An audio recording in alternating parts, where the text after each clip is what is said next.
जय हिंद दोस्तों, स्वागत है आपका आपके अपने YouTube channel learning point with Abhishek sir पर। दोस्तों, अगर आप चैनल पर नए हैं तो चैनल को सब्सक्राइब कर लीजिए और बेल आइकन प्रेस कीजिए ताकि आप डेली डिक्टेशन पा सकें। दोस्तों, आप सबके लिए इलाहाबाद हाई कोर्ट के लिए स्पेशल पेड बैच चलाया जा रहा है, जिसमें आपको 10 डिक्टेशन डेली प्रोवाइड किए जाते हैं।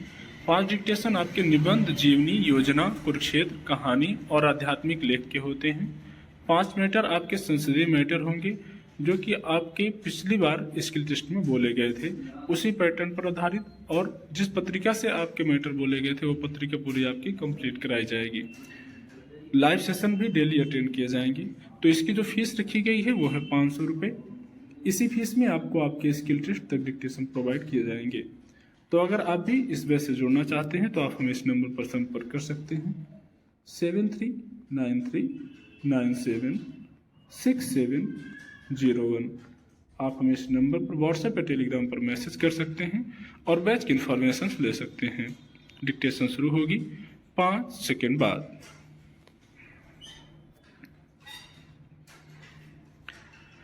भाषा और जातीय अस्मिता के संरक्षण का सवाल कई बार राज्यों की राजनीति में संघीय व्यवस्था के मूल्यों से टकराने लगता है। भाषाई पहचान के आधार पर कुछ राज्यों में स्थानीय बनाम बाहरी का संघर्ष गहरे घाव छोड़ चुका है, पर अपनी भाषा की सुरक्षा, संरक्षा और संवर्धन का सरकारी दायित्व अपनी जगह बना रहता है। महाराष्ट्र सरकार का ताजा फैसला उसी दायित्व के तहत लिया गया है। महाराष्ट्र सरकार ने आदेश जारी किया है कि वहां के सभी सरकारी और अर्ध सरकारी दफ्तरों में अधिकारियों को मराठी भाषा में बात करना अनिवार्य है।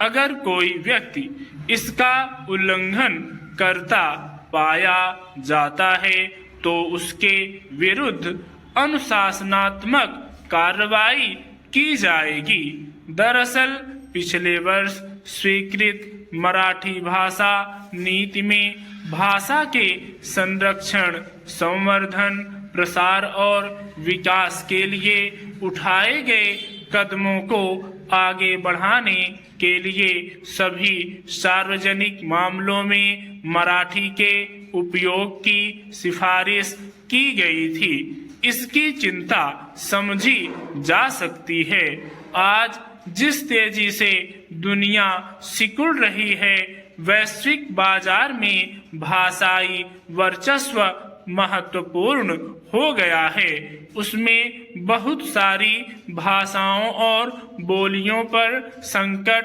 गहरा गया है। हर वर्ष कई भाषाएं और बोलियां लुप्त हो जाती हैं। इस दृष्टि से राज्य सरकार की मराठी को लेकर चिंता उचित है, मगर संघीय व्यवस्था में ऐसे फैसले कई बार मुश्किलें खड़ी कर देते हैं। इस बात से इनकार नहीं किया जा सकता कि अधिकारियों की स्थानीय लोगों से निकटता उनकी भाषा के माध्यम से ही बढ़ सकती है। अक्सर बड़े अधिकारी अंग्रेजी में संवाद और कामकाज करना पसंद करते हैं, इसलिए स्थानीय लोगों को परेशानी होती है। ऐसे में महाराष्ट्र सरकार का फैसला कुछ हद तक ठीक कहा जा सकता है, पर जरूरी नहीं कि हर सरकारी दफ्तर में अधिकारियों को केवल मराठी भाषी लोगों से कामकाजी संपर्क बनता हो। बहुत सारे लोग ऐसे भी हो सकते हैं जो मराठी बोलना नहीं जानते। यही बात ऐसे अधिकारियों पर भी लागू हो सकती है जो मराठी नहीं जानते पर महाराष्ट्र के सरकारी दफ्तरों में काम करते हैं। मराठी में बात करने की अनिवार्यता से दफ्तरों के कामकाज और अधिकारियों के मनोबल पर प्रतिकूल प्रभाव भी छोड़ सकती है।